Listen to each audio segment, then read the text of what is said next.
Ka Jingmynjur jong ka kanhon menteri jong ka Sorkar MUA2 ka balalong hinin ka janmiet kan rew tere unai lor. Kalai keren halor ki babon teli kimat ki bakham kongsan bat ka wai ni kirai ba ka kanhon menteri klashim.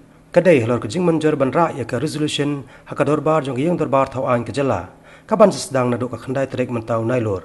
Ban yo ka jingpen scam ya ka Constitution 122 Amendment Good and Service Tax GST Bill 2014.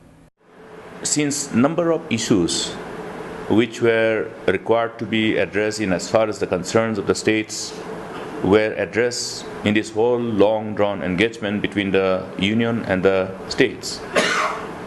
And even at the level of the political levels, ultimately seeing the light of the day in as far as the proposed amendment of this your 122nd amendment is concerned.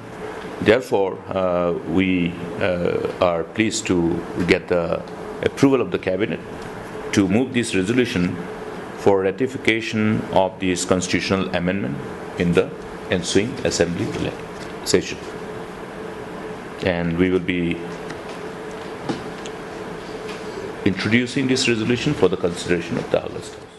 Kawai pat kamat ka kanhon menteri kalarai kaderu halor ka jipen kala no ya ka Meghalaya Municipal Act 1973.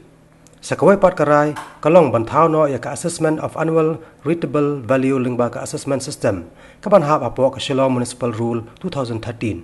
With the passage of time, we need certain amendments because there are certain facilities that were not included in the Act then are required to be included now. So hence this amendment is required. And then another point is, for example, the assessment then was done not taking into consideration the size of the building, the revenue generated. So this act has been, this amendment has been brought to ensure that there is, proper assessment as per the value or the revenue generated by the building.